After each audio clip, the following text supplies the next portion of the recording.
Hey friends, welcome back. This is episode number 29 of the Broken to Beloved podcast. I hope to provide practical resources through compassionate conversations to move toward healing and wholeness.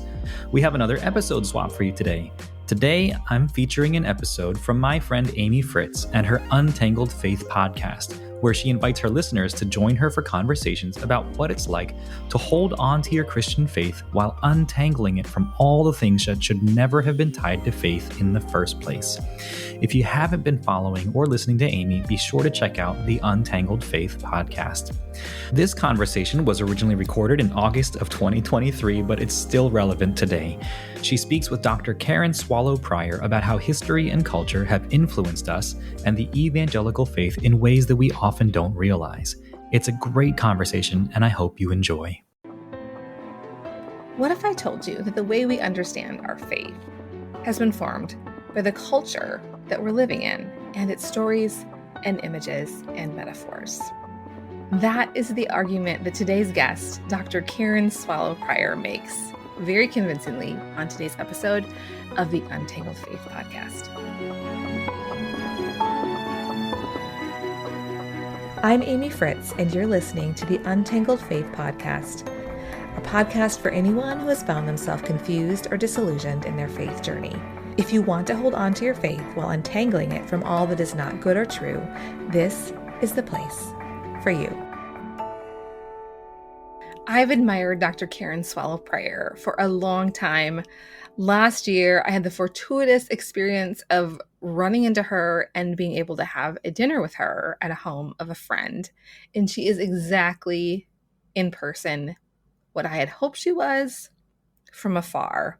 She is kind, real, and passionate about truth and goodness. Dr. Prior taught at Liberty University from 1999 through 2020, and if you paid any attention to politics and religion over the last several election cycles, you probably know that the then president of Liberty University, Jerry Falwell Jr., was a huge supporter of Donald Trump.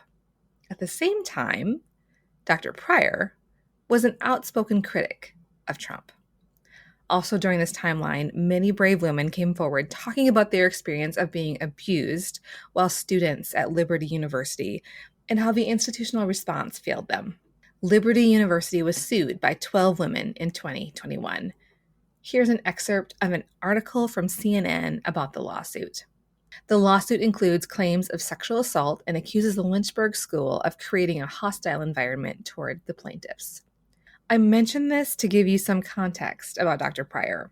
The book we're talking about on today's podcast, which was authored by Dr. Prior, was dedicated to one of the Jane Does. Dr. Prior knows the cost of prizing truth and goodness over comfort and income. Like I tell her in the introduction to our conversation, Karen is our people. We are her people. You have had a journey of your own that I just am really grateful for. We are really glad to have you here. These are your people. Good to know. We are your people. As I was reading your book, which is so fun. Like when I first heard it was coming out, Karen, I sent a message to some publicists just saying, I need this book. And they're like, I'm not on that team, but I will message Shelley. Yeah. And it was your book and Caitlin Chess's book, both coming out around. Oh, yeah. Me so happy. Yeah, her book is so good. I got to read it and endorse it. And she said that you're working, like being in a class with you was the first time she actually thought about publishing anything. Is that crazy? It is. And here you it's are. So crazy, yeah. So one of the big arguments of your book, unless I read it completely wrong, is that culture has influenced evangelicals way more than we would like to admit, and that it's not a new thing. So my first question is, does that sound right? And what is your hope for how your book can help people wade through like the way they've been influenced by things they don't even know they've been influenced by? No, that is a great question. So of course, to be human and to live in a human society means to live in a culture, and that culture is going to influence us. And so that's not anything that's unique to evangelicals. It's just part of being human, and God designed it that way, obviously, because he put us here on earth and we are living in this world before the new heaven and a new earth. And so this is part of his plan.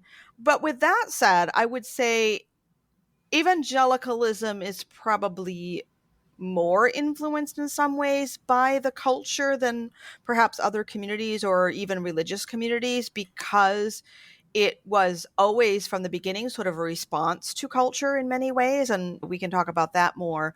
But what I really am setting out to do in this book is to just, again, because as I said, we can't help but be influenced by culture, and that's just what it means to be human. We can help whether or not we are aware of that and we think Mm-hmm. about it and we look for those influences. That's really all I'm trying to do in this book, is what we should always be trying to do. But I'm just narrowing in and focusing on some particularities of evangelical history, which is 300 years old, Yes. and our own sort of tendencies or blind spots, at least as I see them. So that's what's going on in the book. Okay, I'm going to jump on what you said. The 300 years old. This is blowing our minds. What would we miss or not understand if we're coming to this conversation thinking that evangelicalism is a merely American thing, and then it started like in the 70s, Yeah. 1970? Yeah. I mean, it's so interesting because I come to this having studied the 18th century in England because of my area of academic expertise in literature. Yeah. And I set out to do that many years ago and study that period as an evangelical without really even knowing that I was evangelical. I think most of us really don't use that term. We haven't used that term or Yeah. thought about that term until about 2016 when it started making headlines. Yeah. We thought of ourselves as Christians, or we thought of ourselves as by our denomination or our church affiliation. And then those who maybe have been a little bit more aware often think of, because we're American, we think of American evangelicalism. And there was a lot of press and a lot of debate in the 20th century around evangelicalism, especially as Billy Graham came to Yeah. the fore and Time magazine did a cover story on evangelicals. So even if we go back, it's often only to the last century in America.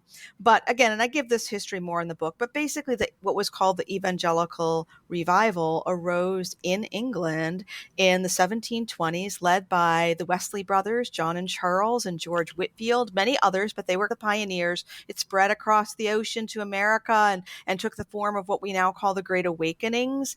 That is the beginning of what we call evangelicalism. And it's a direct line, a direct path. So that makes it 300 years old. And I think it helps us to understand that history.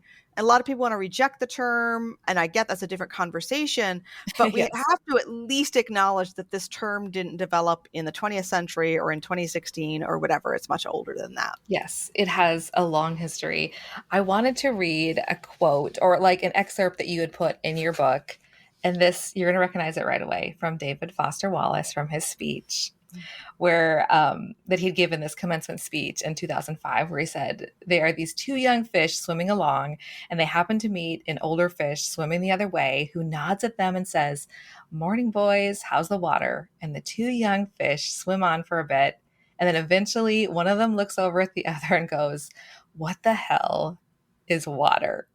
This sets up the book, and this sets up the conversation really well. So I want to ask you personally, when did you realize that you were surrounded by water, the influence of culture, and like what did that mean for what happened next for your spiritual formation?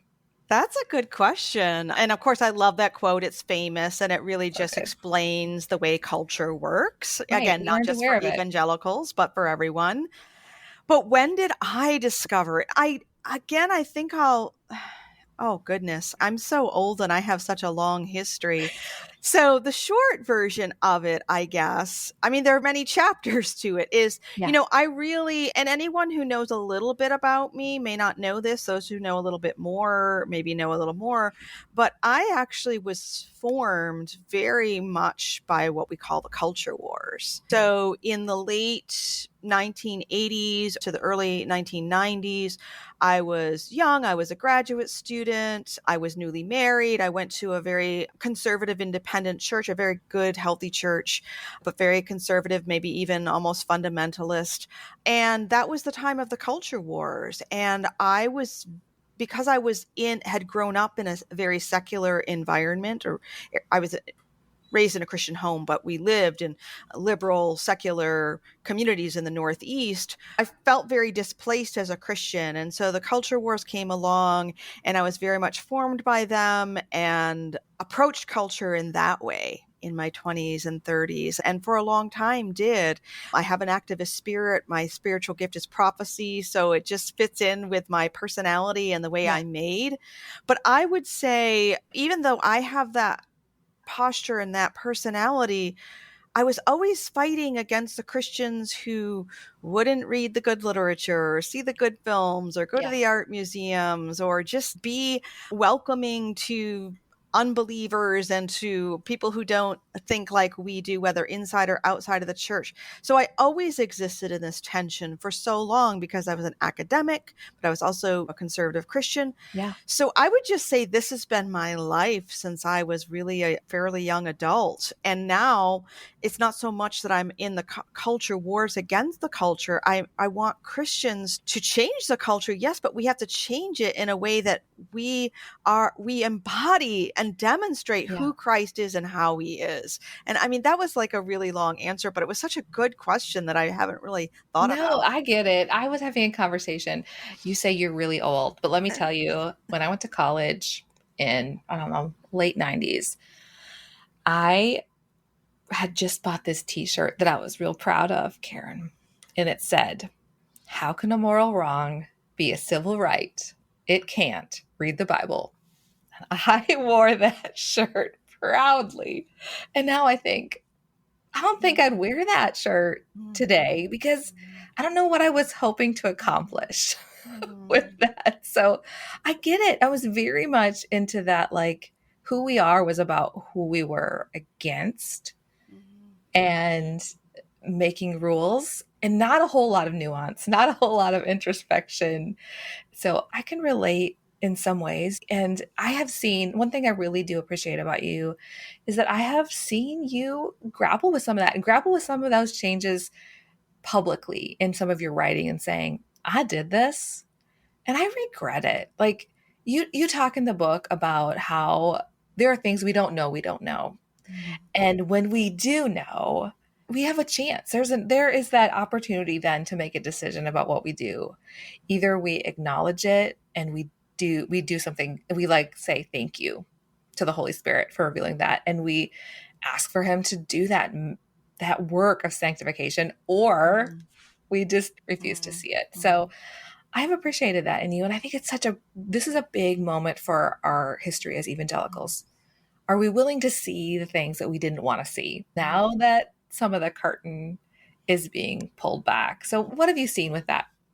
Any thoughts on any of those ramblings? No, I agree so much that we are in this moment. And I do want to back up and say we're all works in progress and we're all learning. And I think that's one thing. We're all sort of individually works in progress and all learning. And we need to give grace to ourselves, which also means we have to give grace to others. So when other people are ahead of us or saw something before us, like, they shouldn't be shaming us and we shouldn't be shaming other people. We should just be, again, seeking truth and advocating for truth through our very lives as best we can.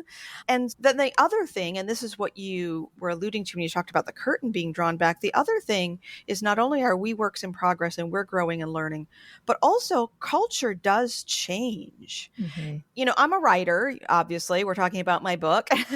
And so one of the things a writer has to always, or any kind of speaker, or most people in any line of work, we have to think about our audience, right? We have to think, who are we talking to? And that changes, the context changes. And so if we're talking, you know, I'll invoke one of my favorites, Flannery O'Connor, who says famously in Mystery, you know, she was a Southern short story writer and novelist in the middle of the 20th century, Catholic and very devout Catholic, and conservative in that way. And so she was writing to an audience of people, of literary readers and artists who were not like her, and living in a culture that was resistant to her beliefs. And so she famously said, because her stories are very odd and shocking and bizarre and violent, and she said, to the hard of hearing, you have to shout, and to the blind, you have to draw large, startling figures. So she knew her audience, and she characterized them as blind and deaf and needing her to shout. And I think today, as evangelicals, we are living in a culture that is overwhelmed with noise and pictures and pop-up screens. I'm talking literal and metaphorical. Yeah. And so what is going to draw them isn't so much the shouting and the large, startling pictures, perhaps, but the quietness and the peace. I heard a quote the other day that can't stop thinking about. It was from a saint in the church. I can't remember his name. Someone listening might know this, but he said something like a peaceful inner life. Like if we have the fruit of the Spirit, which includes peace, he didn't use that part, but he just said peace. A peaceful inner life will convert 1,000 people. And he said that in the Middle Ages. And I'm thinking, this is what will convert people now, is, again, us displaying the fruit of the Spirit, including peace. Yeah. I don't know if I answered your question, but that's where I went. Yeah, I like where you went. So as I'm reading through your book, your chapters talk about all of the images, the stories, the metaphors that have formed us, whether we knew it or not. And one of those, I just want you to take us on just a brief history of one of them. And that is the idea of conversion. Can you I know this could be the whole conversation, but I think sometimes we, in our culture, in 2023 evangelical Christianity in America, we think this is what it means to decide to follow Jesus. And it's a conversion experience we talk about. Tell us a little bit about the history of that idea of conversion. Yeah, I mean, of course, conversion is a biblical idea. It's necessary. I mean, we must be born again. We must be saved. We must be converted. We must, Saul repent. On the road to... Yeah, exactly. I mean, but again, going back to cultural context, the evangelical revival of the 18th century that I mentioned before occurred in a context in which the Reformation was a couple hundred years old, if I'm doing the math correctly. There was an established Church of England. And so there was a state church, which meant unless you were born to some minority religious group that existed but were very minority in England in the 18th century, if you were born as an English citizen, you were also born as a member of the church. Like you were on the roll, and you were considered a member of the church. You were an Anglican, and so the idea of having a conversion experience just didn't really exist in the way we understand it today. And so the evangelical revival came about. One of the things that characterized it, one of the 4 characteristics that David Bebbington identifies that I talk about in the book, was conversionism, this emphasis on being born again, being converted, being saved. That's what defined evangelicalism in the 18th century, the 19th century, the 20th century, and the 21st century. Like, we believe in that experience. And what I talk about in the book, I give that history, and I believe in that experience.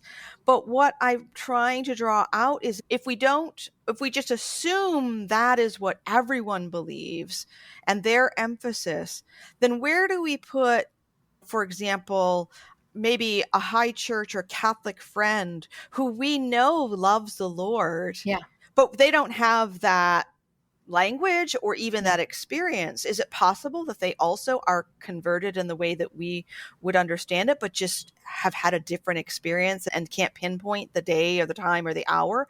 I can't pinpoint it because I was a very small child, but I know that I was saved because I can pinpoint the day of my baptism, which was the public profession of that experience that took place. And so there's so many things that burst wide open when we start thinking about conversion being something that we emphasize in this movement. And we've emphasized it so much that most of us now don't even realize it's an emphasis. We just take it for granted. Yeah. One thing that stood out to me is that you talked about how in this Victorian age, pastors were pastors because they were appointed and that they would become saved after, like I'm using the term saved. They would become converted later. And it made me think of Mr. Collins, of course, and Pride and Yeah. Prejudice. And I wasn't really impressed with him, but you know what? It wasn't that he became a pastor in this fictional world because he was like so devout. It Yeah, was if you read any, 18th and 19th century novels, you encounter these young men who, if they're the firstborn, they're in a wealthy family, they're going to inherit the estate and it'll be their job to run the estate. If you're the right. secondborn, you go off to Oxford or Cambridge and be trained for the church. That's just what your role is. It doesn't matter whether you had a conversion experience or not. You're a minister. Obviously, I'm speaking in broad stereotypes. That was just a context. I thought that was really interesting. And also it reassured me of why I wasn't a big fan of Mr. Collins, but I don't think Mr. Collins was ever really converted. he needs Jesus. He needs Jesus. So one of the chapters that I have a lot of underlines on, I feel is so, well, of course, like all of these things are relevant right now, but you're talking about sentimentality in evangelicalism. This is like why I had to take a moment. My mom had a Thomas Kincaid picture. You talk a little bit about the story of Kincaid in this chapter. He has a sad, tragic story all around, lots of layers to that. But can you explain what sentimentality is as you are approaching this? And like, why is this a problem for our Christian witness and spiritual formation? Yeah, this is like this is a big topic for me because I teach literature and culture, I care about these things. And then, because I'm a Christian, I care about them too. So I had to bring it in. So sentimentality in itself is not bad. We all probably went on a vacation or had a special occasion and we have some object that has sentimental value. Maybe it's a grandmother's brooch or something that has no monetary value, but we have feelings attached to it because it reminds us of something. And that's wonderful. That's why I have so many things. Like I can't get rid of, I'm not a minimalist. I have many things I have sentimental attachment to. You're a maximalist. It's fine. Yeah, exactly. And sentimentality is just simply an emotional kind of response to something. Yeah. And our emotions are good. Believe me, I think emotions and empathy, whatever you want to say, they're all good. They are not a sin, as some people say. Yeah. But sentimentality when it becomes sentimentalism, like a worldview that it overwhelms everything else, then and becomes out of balance, then it can become bad. And so in this chapter on sentimentality, I'm mainly examining, not only, but mainly examining how sentimentality manifests in evangelicalism in art. So like the Thomas Kincaid painting that you mentioned, and like the one on the cover of the book, which by the way, the cover of the book is ironic, people. I talk about, not that painting, the one I talk about in there that was similar in style is one I couldn't get the permission from the copyright owner to include in the book, but it still gives the same idea, that warm, soft, fuzzy kind of Jesus, especially a white Jesus. We like a white Jesus if we're white, even though he wasn't. That's a sentimental kind of Jesus. And so I don't want the readers of my book to go into their grandmother's or their mother's or their great aunt's home and strip it of its sentimental art or criticize those who have it. But we can, for ourselves, think about what the art that we surround ourselves with, whether it's on our walls or on our car radio or in our churches, what it's teaching us and how it's forming us. If it's making us feel good just in a warm, fuzzy way, or if it requires some sacrifice, if it has a little hardness or makes us puzzle something out or makes us uncomfortable. The art, it doesn't have to be shocking. That's sort of a postmodern idea, so I'm not saying that. It should be something that reminds us of the human who made it and our human experience, as well as pointing to the good, true, and the beautiful. And things that are soft and warm and fuzzy and cottages filled with light are actually not true. So they might make us feel good, but they aren't really a good representation of what life is like. They certainly aren't a good representation of Jesus on the cross being sacrificed for us. One thing I'm thinking of that's like Christian art has been rightly criticized, and I'm thinking of like Christian films, and oh my goodness, it's been a struggle. It's been a struggle. And I think some of it is like this really heavy-handedness of this message. Do not let truth just be truth without banging people over the head with, this is what I'm saying, and this is why I'm saying, and this is what you should do with it.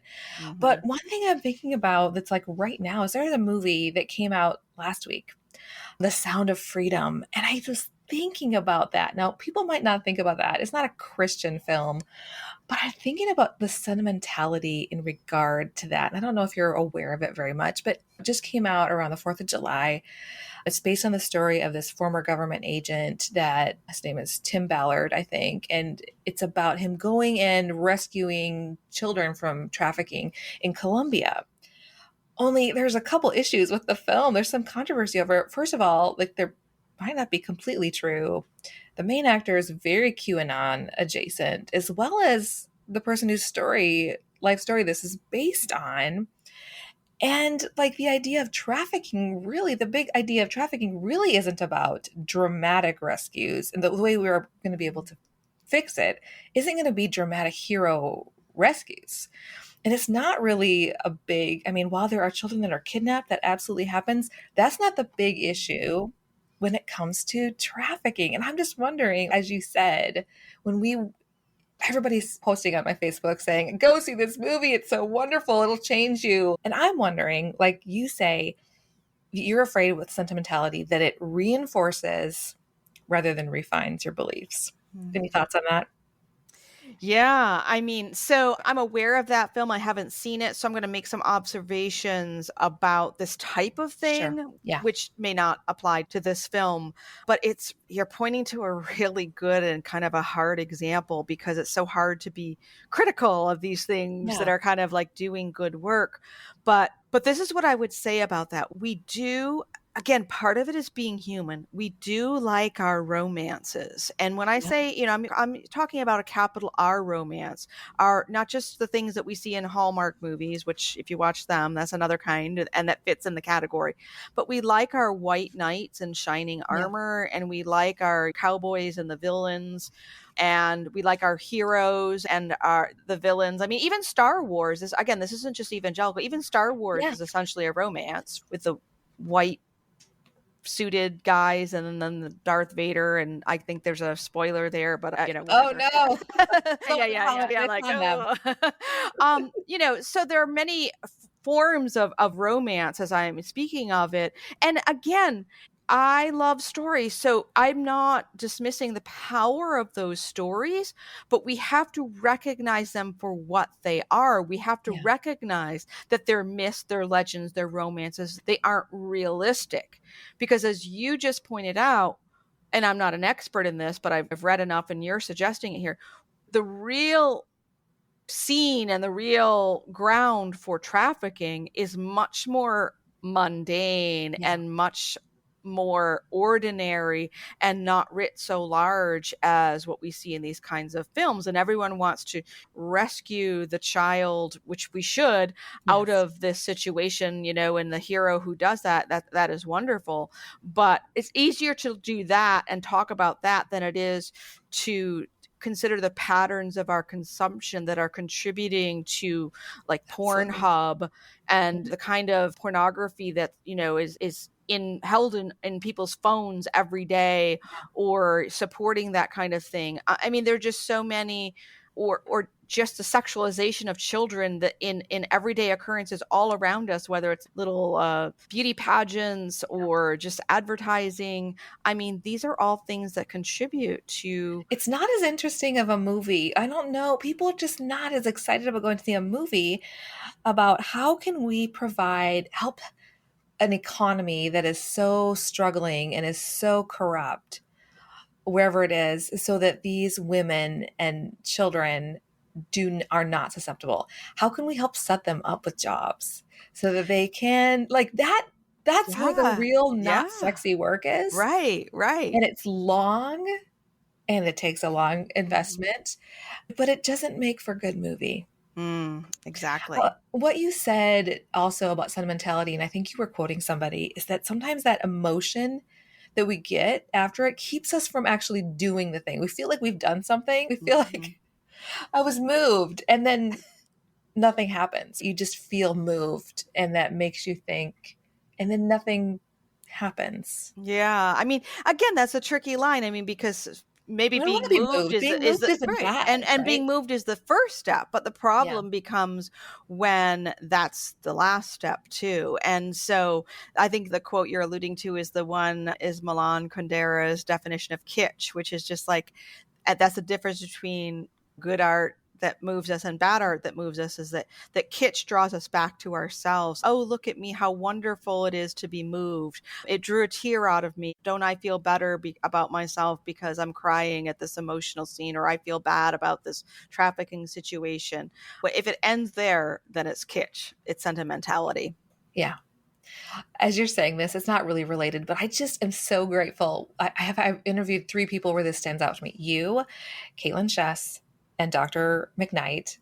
And it probably is not a coincidence that all of you guys are in some form of higher education, whether working on your PhD or you have taught in academia. You always share your sources. And like, some people think that's such a big deal of like why that it's distracting. I don't find it. I think, oh my goodness, more information for me to run down. Somebody else I can read. Like, I love the number of pages of notes at the ends of people's books where I'm like, yay, they didn't make it up. They're giving credit to somebody for this learning. So I know it's not related, although you did talk a little bit about plagiarism and ghostwriting later on in the book. But I just love that, because we can be like, okay, I want to learn more about this. And there's a whole notes section, and notes, footnotes, all the notes that we can run down. So thank you. Oh, you're welcome. Thank you for appreciating that. Yeah. There was another like underlined in several different colors, starred in my book, that I think is really important to the conversation right now. And it was in your book, in the chapter, The Puritan Work Ethic, Paradise Lost, and the Price of Progress. And it's on page 107. There are times when a message should be rightly understood apart from the messenger, the bottom of the page, 107. But sometimes the agenda and the message cannot be separated from that of the messenger. I would love for you to talk about that a little bit more. How do we wrestle with this in our culture when we have seen so many messengers turn out to be bad dudes? Wow. I just have to say, I wish I could answer this question for myself satisfactorily. It's yeah. I mean, it's a hard question, but again, the problem is that we aren't even always answering it, or even we're not even asking it. Yes. So it's important to wrestle with the idea that some of this water that we're swimming in was polluted or impacted, or more water was poured into it by some people that were really questionable. Yeah, no, this really is I don't even know how much money, this $265,000 question or whatever. Really, this is maybe the central question of the book. Like, when and how do we do that? I'll give a sort of mundane example from my own field that I sort of wrestle with. So I love Charles Dickens. I quote his work a few times in this book. He's a quintessential Victorian novelist, and Charles Dickens was a jerk. Yeah. He mistreated his wife. He cheated on her, tried to put her in an insane asylum. All of these things weren't necessarily known until more recently, but he was really a jerk. And so what does this mean for me reading his novels? Reading his novels is a different kind of task or activity than going to church and sitting under his teaching, right? Yeah. And so that's a different category. And any kind of artwork that I might be part of, or read or see, I'm appreciating it as a piece of art. Now, does it matter to me that one of my favorite film adaptations of a favorite novel, Tess of the D'Urbervilles, was done by Roman Polanski, who's been accused of like child rape? Yeah. That one gets a little harder because his film is about a girl. And so I'm a little less comfortable with that, even though I think it's a great film. It bothers me. And we could say that about so many filmmakers, unfortunately. Yeah. But again, that's still a different category. When we're talking about people who are teaching us religious and moral and theological beliefs, and their religious and moral and theological actions don't match up, then I think that's something that should really give us pause. And it's our job to separate, to say, what is the truth? And I, without naming specific issues or things, I think many of the people who are listening to this conversation right now can probably point to some theological or doctrinal teaching within a camp of the church. I'm not talking about something in the creeds, but within a camp of the church. And we can say, okay, the people who've been promoting this view no longer have my trust. Yeah. I don't believe their motivations. I don't believe their intentions. I don't believe everything they say. So now our job, I can see it as my job, is to say, okay, do I believe this teaching is true based on what the Bible says? Yeah. And I'm not going to throw that away if I think that it is true, even though people who have been promoting it or teaching it for the wrong reasons or with the wrong application may have rightly lost our trust. We have to distinguish between those things, but it gets awfully hard sometimes when the only people who are promoting them are ones that we no longer see as trustworthy. So this is an ongoing, it is our responsibility as Christians, as human beings, to ask this very question and just to struggle as best we can to find the answer. But sometimes we do have to dismiss the messenger. I really appreciate that answer to the question, because I think having the conversation in community is really important. And I think maybe the willingness to wrestle with it, the willingness to acknowledge it, is some of the most important part of the whole thing. And it keeps us in this holding things loosely that should be held loosely, and understanding and trying to figure out, like, what is cultural? What did this person propose and preach about that maybe was a cultural idea or their own pet thing that, if we really are intellectually honest, isn't truly backed by scripture? A mutual friend of ours recently shared a screenshot of a dress code that they had been given in school, and I posted a picture of that on my Facebook, and I just said, oh my goodness, now that I'm looking at it, I have some questions about all the rules for women. And actually it was like the girls were called ladies and the boys were called men. I think it was funny, like how they chose to say, but that's not the point. But like, there was all the rules for the girls. Like, it couldn't be form fitting, but also it couldn't be too loose, and all, like, how wide the straps had to be if there were straps, and all of the things. And it started a conversation, which doesn't always happen on social media, about dress codes. And what is the point of them? Is this actually a biblical thing? Who does it exclude? Like, what is the intent? What is the impact? And I thought, this is the conversation that is really good to have. People don't always want to.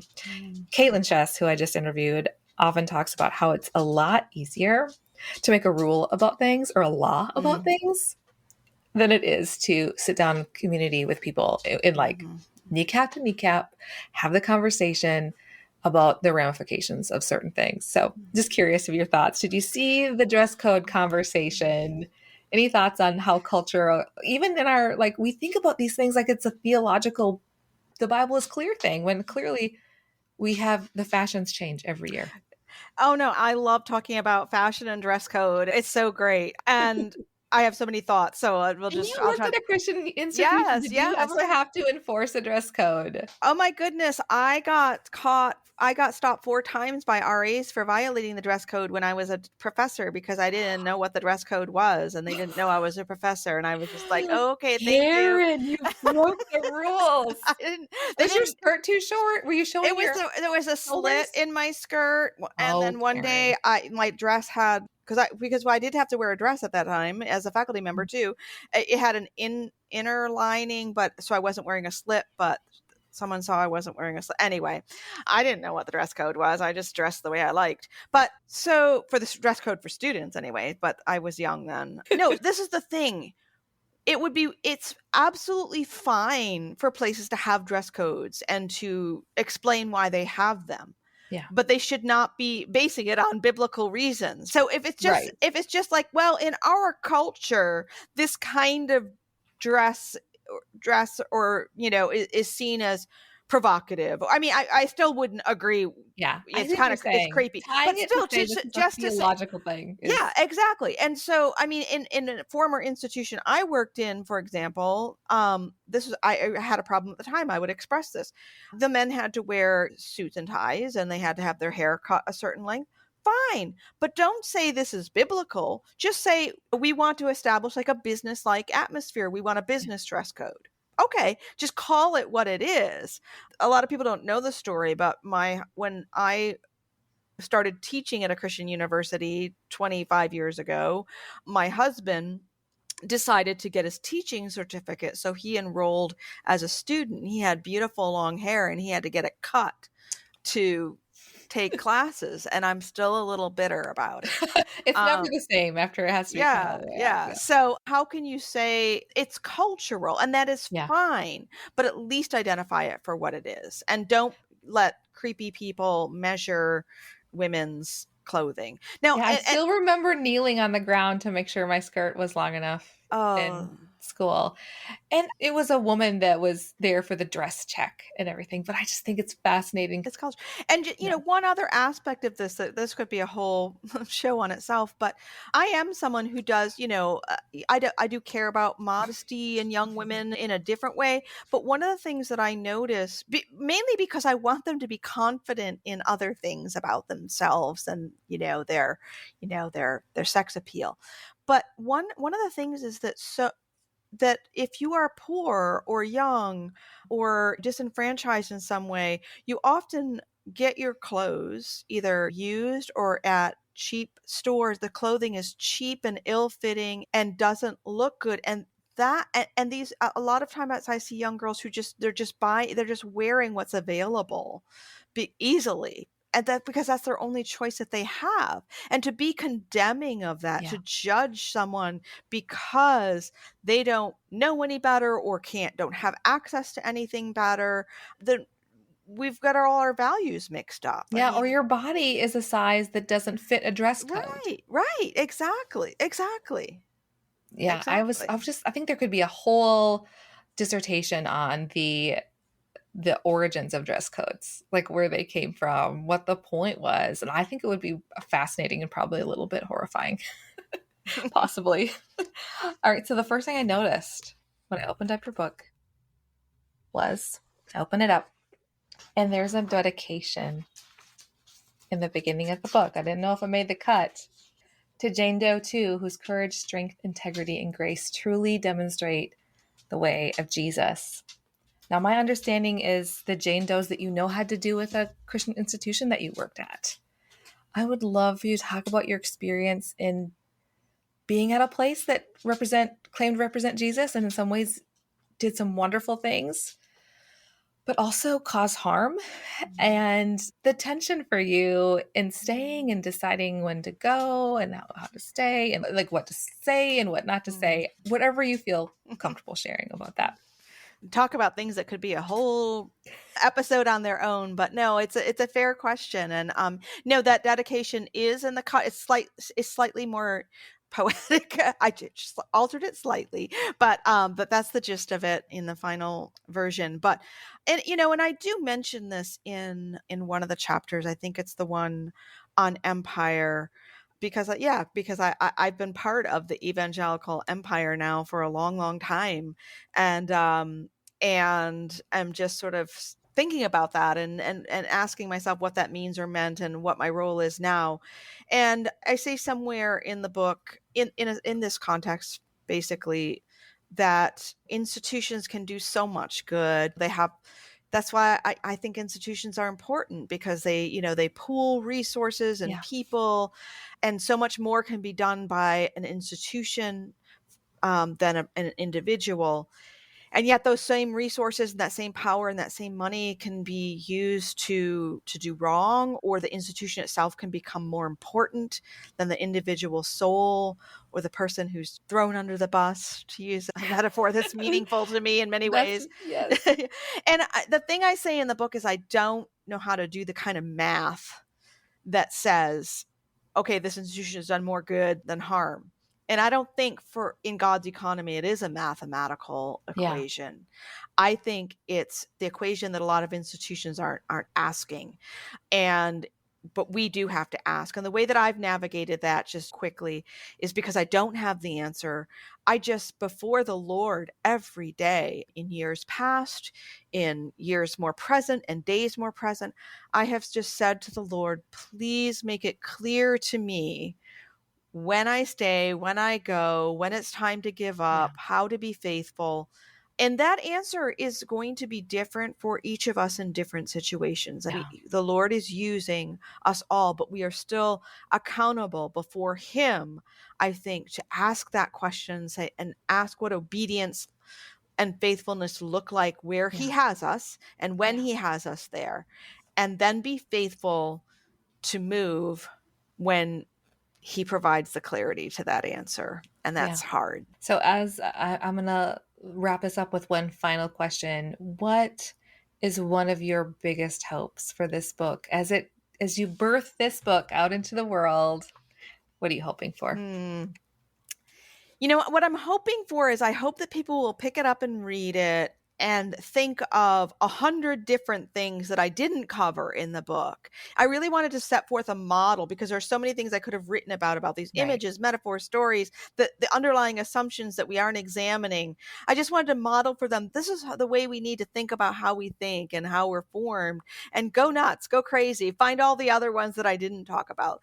But the ultimate hope, of course, is that, and I allude to this in the chapter on Reformation, is that this moment that we're living through, this sort of crisis that's mentioned in the subtitle, that this will be not just a little blip on the radar, but maybe something that historians will look at as like something that happens only every 500 years or every 1,000 years in the church.